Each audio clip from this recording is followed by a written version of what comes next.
This podcast is sponsored by Loot Crate. Use the link down below and the code LOOT10 to get 10% off.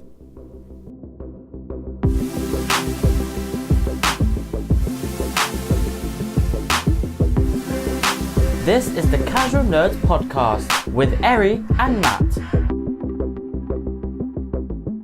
Hello, welcome to Casual Nerds, a podcast for casual fans. My name is Eri, and with me is MegaDjMatt. Welcome to Season 2 of Casual Nerds! So, I hope you enjoyed Season 1. We had a blast doing the first 6 episodes. So many stories and so much banter that has happened. And we have more stories to tell in this season. So, Matt, are you looking forward to it? Totally. I'm looking forward to Season 2. Let's get it going. So, before we start, we just want to start off with like a casual conversation. So, Matt, how was New Year's Eve and basically January?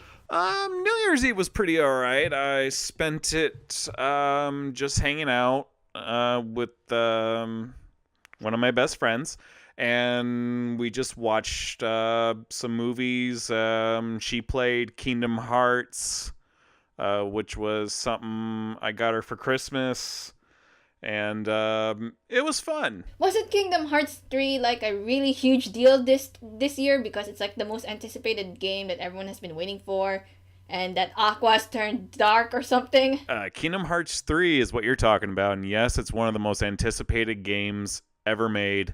It came out on January 29th of this year. I have my copy. I actually got my copy one day before the official release date, and I've already beaten it.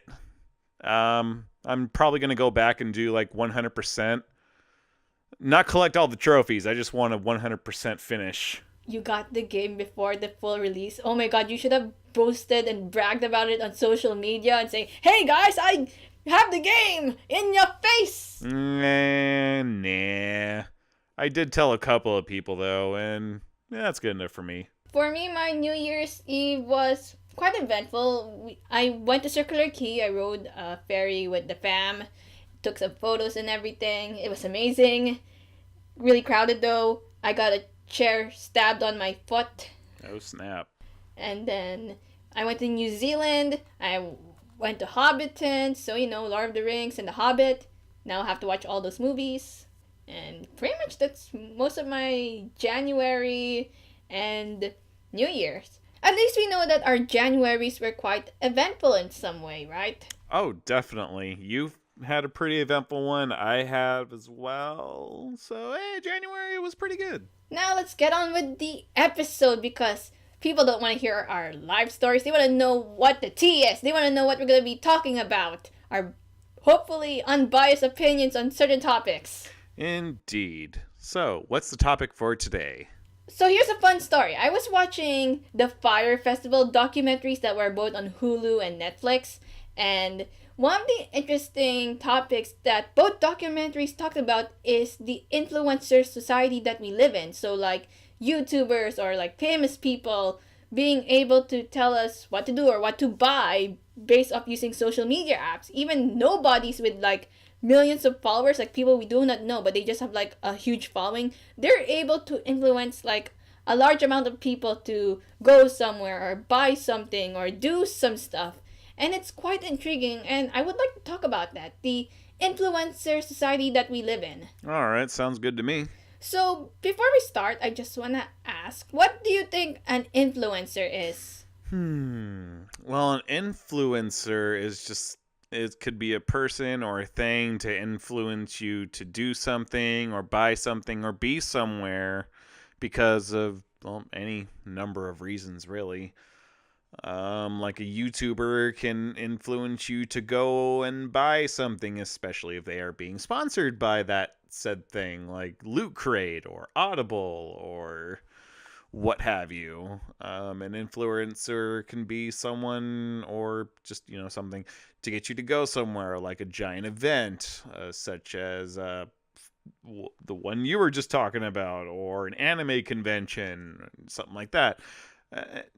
It just, an influencer can, influence you to do something. Yeah, I think of influencers as rather than just being a celebrity, but they're like it's like a living advertiser in a sense. Like, I think there are different types of influencers, but the influencers that I've been exposed of the most because of the YouTube culture that I'm mostly into, like the YouTubers that I watch mostly, they're mostly like the influencers who not only like support the product, but they also use it in their real lives, and they just got lucky that said brand tell them, hey, you want to spawn our stuff in your channel? Feel free to advertise our brand and we'll give you like money for it. And I know your friends will believe you because we know you also use it as well. So that makes like it makes the advertising really convenient. So I think of it as like a living advertisement, like a living ad in a sense. Yeah, I can see that as well. So do you know any influencers in that you know of? Well, I guess you can count Markiplier as one if you're gonna throw YouTubers in there. Yeah, I guess, probably. I know Kylie Jenner is the world's largest influencer on Instagram at the moment, with like people paying her a lot of money just to promote something. Dan Phil are also influencers, and I think they're like the good kind because, like I said earlier, they use not only that they promote the product, but they also use it.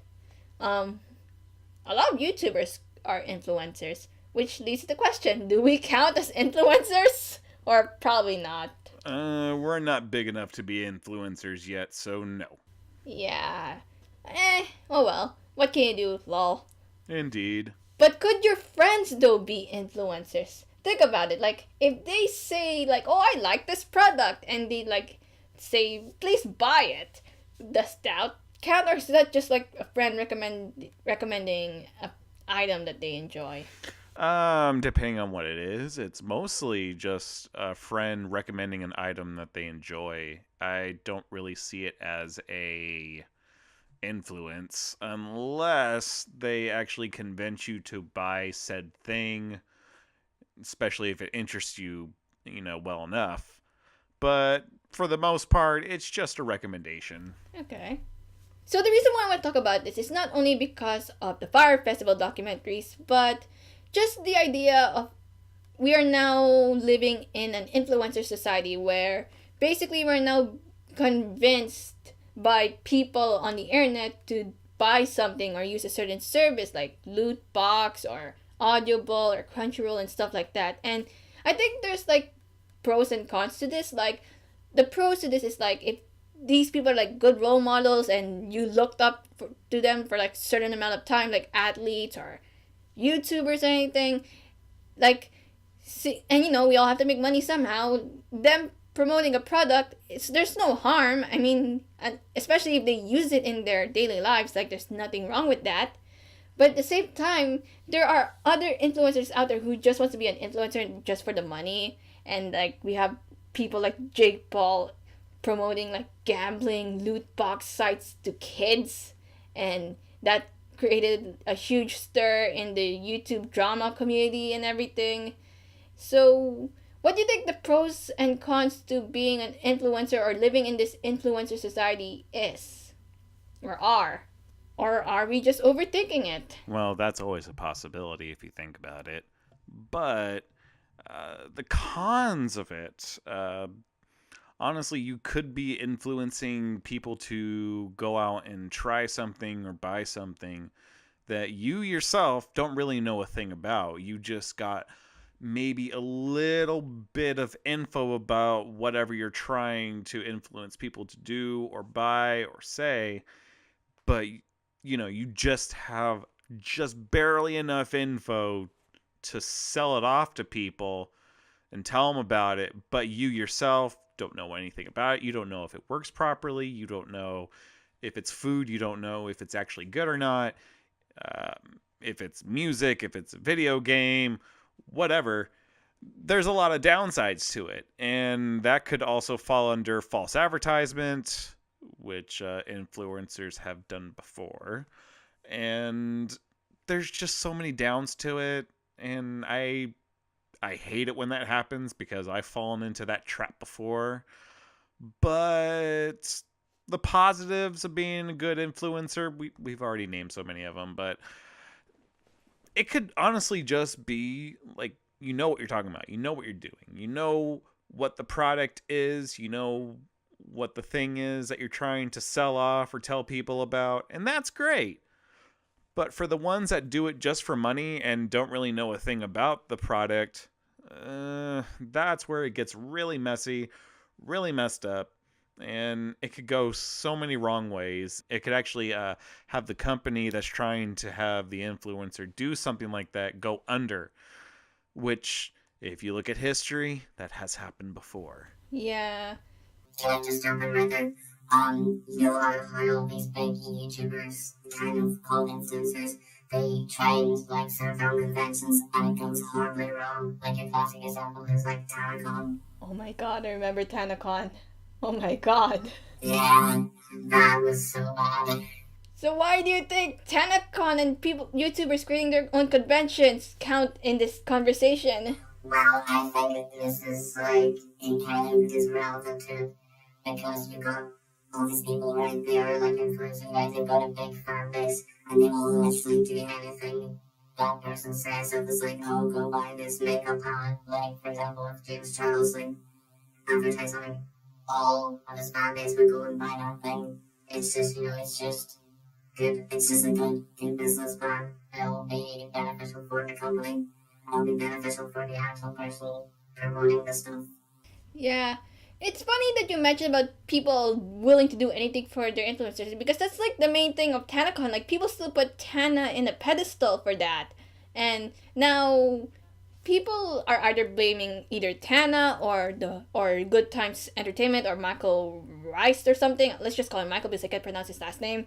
And we all saw that Shane Dawson documentary series. Please tell me you guys have watched it. No. Yeah. You guys have to watch it. It's just 3 episodes for TanaCon. It's just 3 episodes that last an hour. It's just 3 hours of your life. Anywho, it's pretty much the full-on... People went to see Tana and Shane and other influencers. And it's like, all she did was let people wait outside in the heat. Because she's like, screw VidCon! And screw all that, I'm making my own convention and it's gonna be more free, but we have VIP tickets, and apparently almost everyone bought VIP tickets. So yeah, there could be like a discussion on like the use of power as creators and influencers with mass followings, especially if your following is really, really, really, really, really, really young. Exactly, and that's just like the perfect business plan. I know saying that hasn't like this is this greedy, as CEO of this company. I'm just saying that just realistically, because this is just how pretty much the internet and the internet in the society on the internet works these days. It's just protected, it's just not. Yeah, it's just ridiculous on how these things go, especially I actually had no idea that YouTubers tried to have their own convention besides VidCon. Well, I also want to just say really quick, I will not be watching the Shane Dawson videos because I don't like Shane Dawson. Okay, I'm gonna pop out of the podcast right now. I'll see you guys. Okay, thanks for jumping in, mysterious person. Thank you, mysterious one. Goodbye.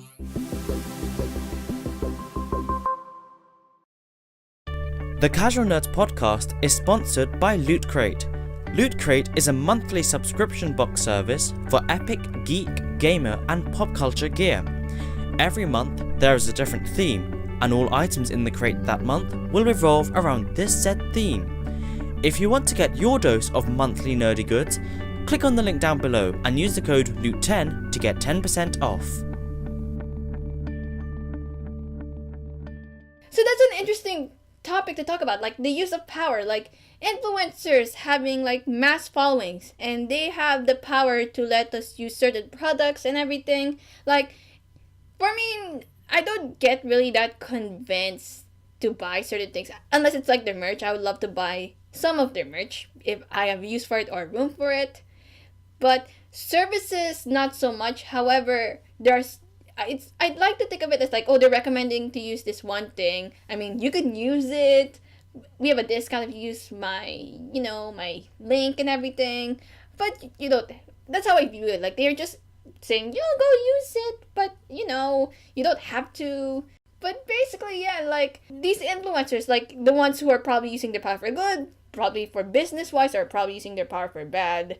Like, do you think that there are some influencers abusing that power? There's always going to be influencers abusing that power because as long as it makes them money, who cares? That's all they. That's when the people that have the power to influence others use it in a negative way. That's mainly their only care. It's just like, hey, I'm getting paid. I don't care what happens to the rest of these people. As long as I get my money, that's all that matters. And those are the types of people that you want to watch out for.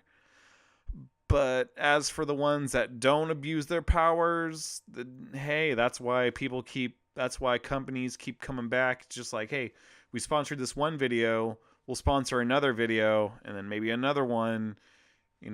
Because of you, we have more people coming to our site. We have more traffic coming to our site, buying our stuff, and all that. So it's a negative, positive thing.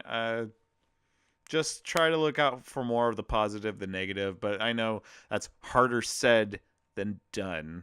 But yeah, I think that's something that's a bit hard to like find, like the signs thinking if they're a good or bad influence, because you do not know. It's the internet. Everything is behind the screen, and some of these advertisements could be scripted because you're paid to be that scripted.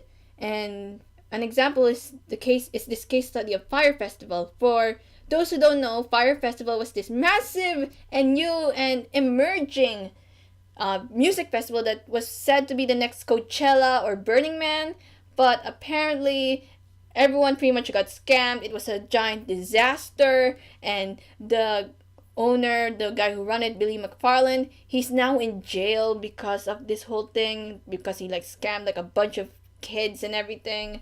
And the way that people knew about Fire Festival is through these influencers. Like almost the entire festival was advertised through Instagram.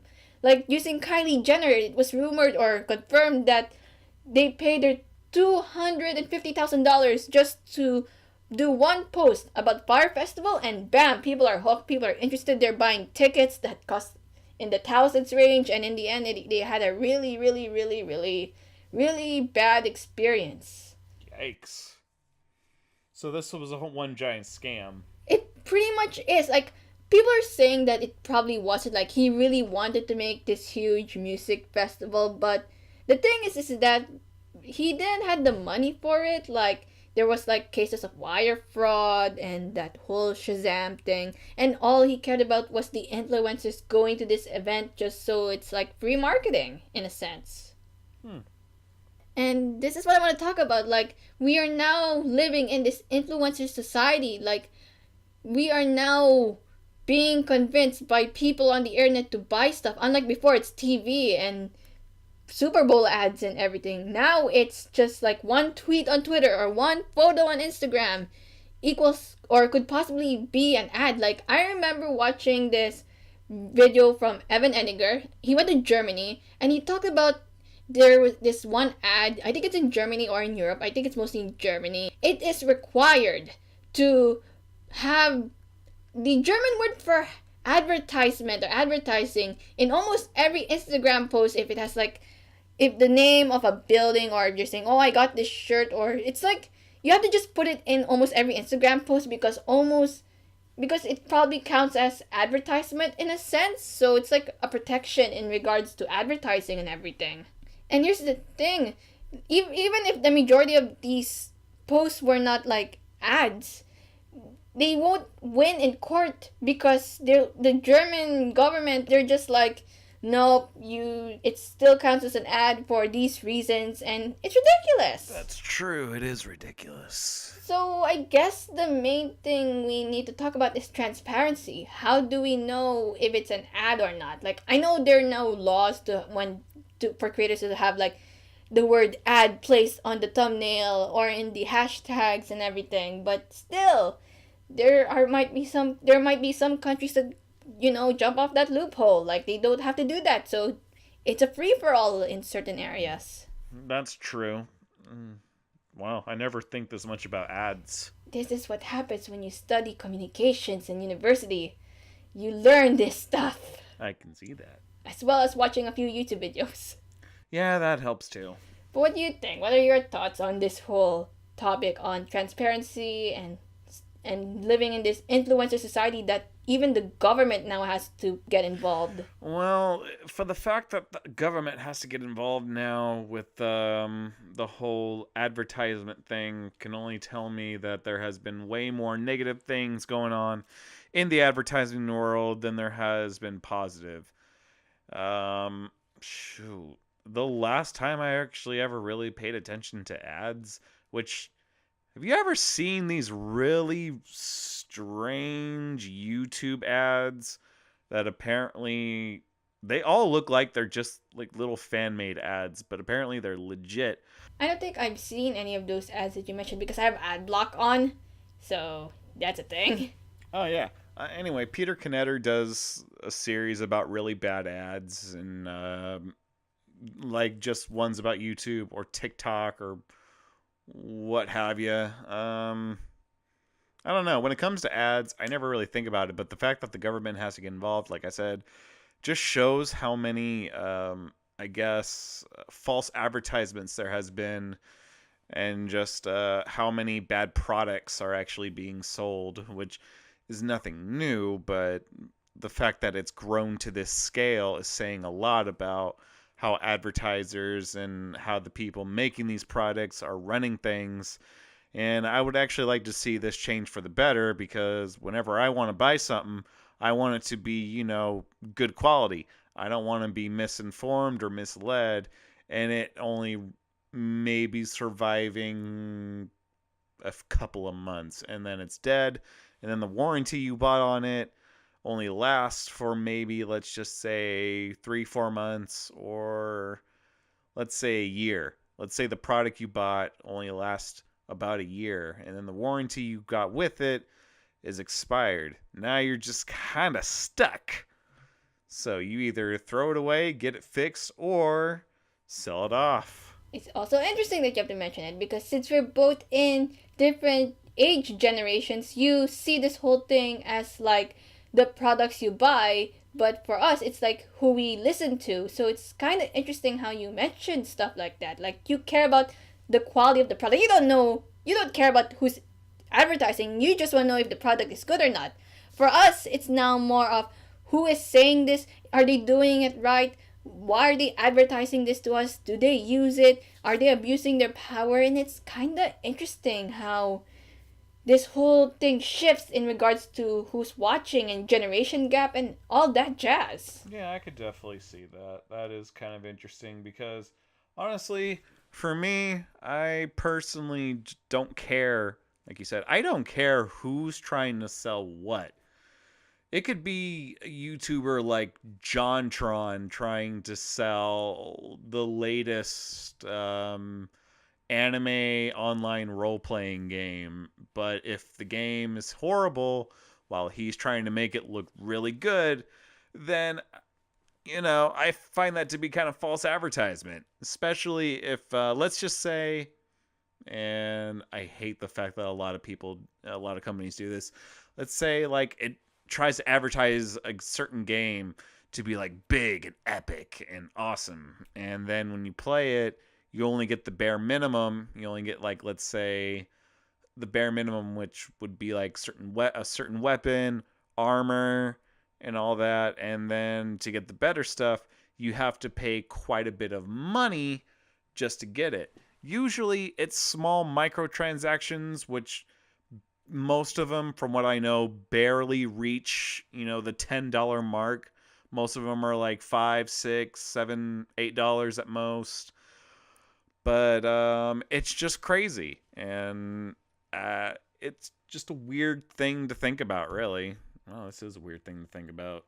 Yeah, there's a lot of things we could talk about. As not only this has to do with social media, but also has to do with like the ethics of marketing and advertising. And sadly, I'm just a journalism student. All I could do is report what people have brought out. I don't know the full ethics to all of this. It's probably the same as like almost in every field in communications, but it probably differs depending on what you're studying or what your profession is. So I can't comment much on that. All I could do is talk about the case studies that people brought up and how possibly talk about how we could change it for the better, because God knows how things will get better. We can't just have the government put laws. It's gonna be censorship all the way, probably. Like, we all know what's going on with Article 13, and that issue has to do with copyright. If so, advertising, we don't want to make the Article 13 of advertising. That's just gonna be more censorship and more issues and everything, and it's just gonna be another can of worms to discuss for another day. But there must be a way to, like, to influence people to use certain products or to advertise stuff like this without having government involvement and without the backlash that people are somehow hungry to look forward to, I guess. Like, people are hungry to go on Twitter and yell at them saying, "How dare you do this?" and stuff like that. Ay vey, the backlash. Well, I mean, if there wasn't so much false advertisements and bad influencers out there, the government wouldn't have to get involved. But because it has gotten this bad, they have to get involved, which that is just strange, because the government, from what little I remember, would only get involved if something was on like a grand scale, if it was like a really big scam. But other than that, there wasn't really much involvement from the government. And this whole Article 13, is that in the U.S.? Is that whole Article? It's European Union. Oh, that's right. But man, it seems like they're really coming down hard. Is it all right? Is Article 13 just about like censorship on the internet, or does it just involve everything? Basically, Article 13, like, people on the internet joke about it as like the anti-meme law, but it's more to that. It's more of copyright, because like sites like Dailymotion, where we can watch like the newest episode of Steven Universe on that website, and that site has like no repercussions whatsoever. I guess what they're trying to target is the prevention of sites like that, like people uploading unoriginal content. But then again, there's like the argument on fair use, and I know it's just a European Union thing, but it's gonna affect the whole world at some point. Like, we all know that one thing when it came to privacy, and we all got those emails saying, "Oh, we changed our private policy. Please, look our new terms and agreements when it comes to data collection and all that." That started out as just a Europe thing, but we all got emails. So I guess in order to prevent like government intervention and just have the whole thing escalate to just a giant bushfire of drama and everything, maybe it's more on how the influencers, do practice these things, like try not to be misleading and everything. But unfortunately, we live in a society where we need money to live and survive. It's a capitalist thing, and it's just like everyone needs money. And I understand that. We all need that money. And it's hard to get money if we're gonna be goody two-shoes for the rest of our lives. Like, so those might be the reasons why people like, I don't know, Jake Paul. I'm not saying Jake Paul is, but this is just what the internet have said. But, like, when he advertised gambling to little kids, it's just like, he needed money, I guess. So why not exploit his fan base? And exploitation is bad, in a sense, if you know what I mean.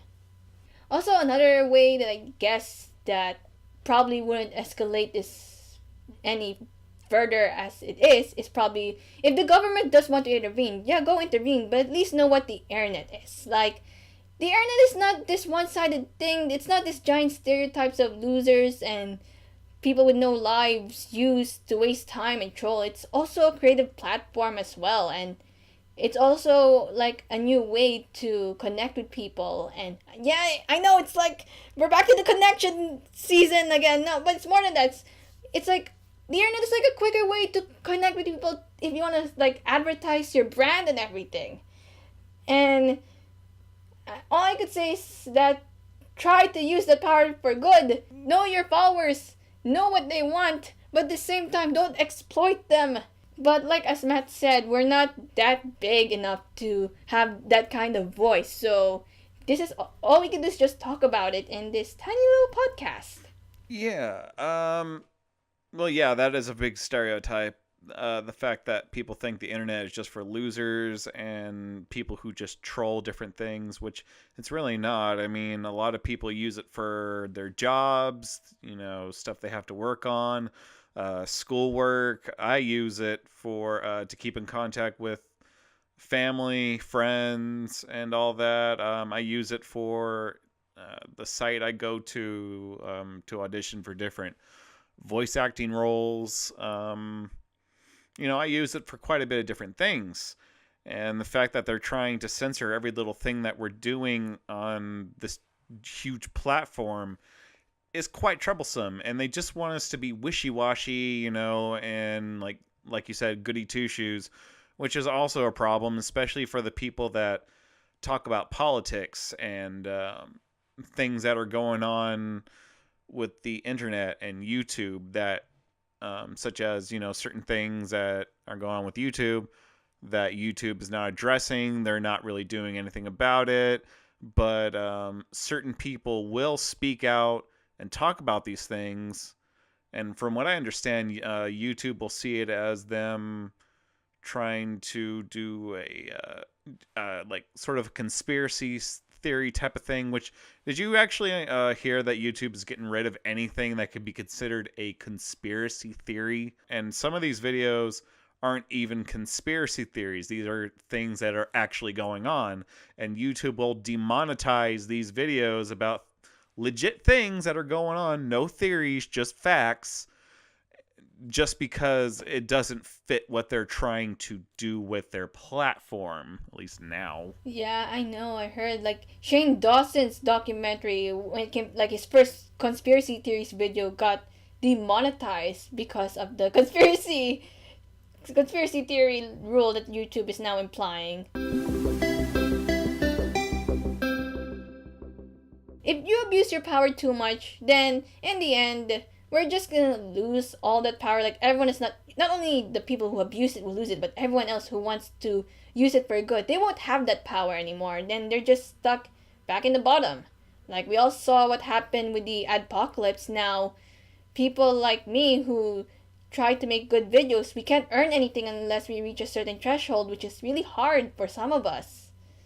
But hey, what can you do? Yeah, I mean, for a lot of us, it's going to be really hard to even reach that threshold. What is it now? Like 4,000 minutes? 4,000 hours. 4,000 hours have to be watched before you can collect ad revenue, I think. Yeah, it's 4,000 hours plus 1,000 subscribers. So basically, if I want to earn money, all 1,000 subscribers on my YouTube channel needs to watch at least 4 episodes of Casual Nerds from start to finish. But I know that won't happen, so.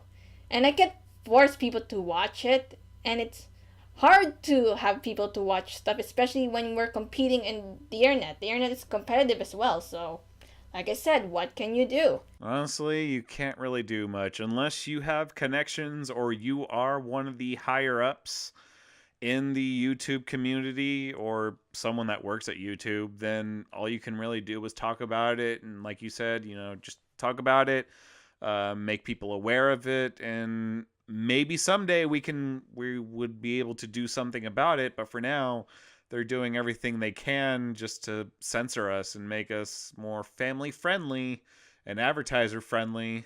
And yet there are people who are able to go through the cracks and find loopholes to use their power for not good deeds in a way. I wouldn't say evil. It's not evil. They're just misusing their power in a sense. Indeed. I just can't stand it when they use their power for bad, just using it just to get money and whatever else they can get out of it.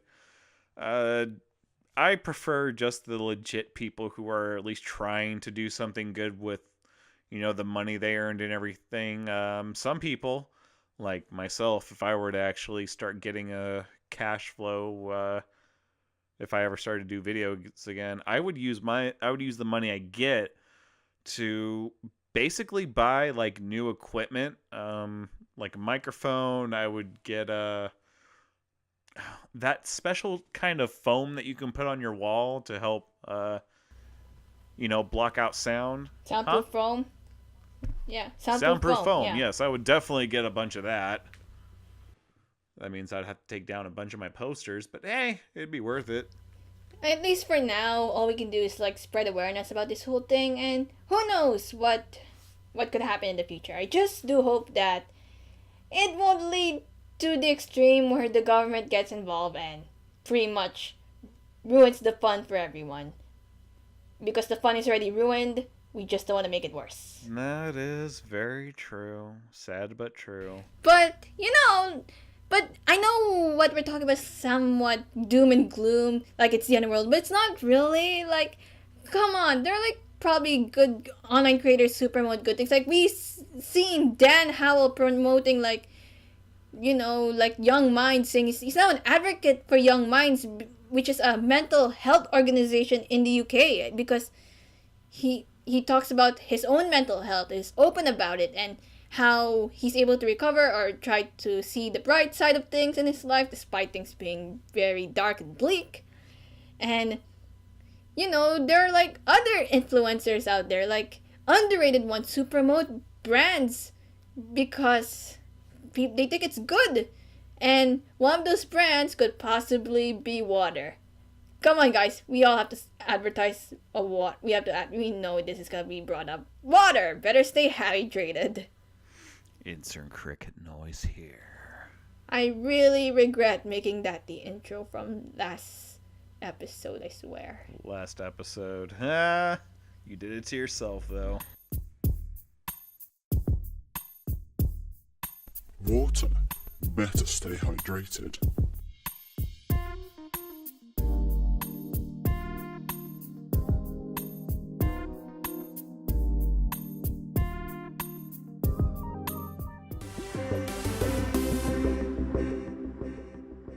So, Matt, how do you think we should conclude this? Like, basically, it's just we just have to be aware that stuff like this happens, I guess, because there's really not many things that we could do to make it safer or prevent it from happening, I guess. Well, there's really not much that we could do to prevent it or make it safe, but what we can do is when a certain person advertises for a certain product or something, what you can do is before going on to the site and thinking like, hey, I'm going to buy it because this certain YouTuber or this certain celebrity or person uses it. What you can do is do some research on it before even buying it. See what people are saying about it.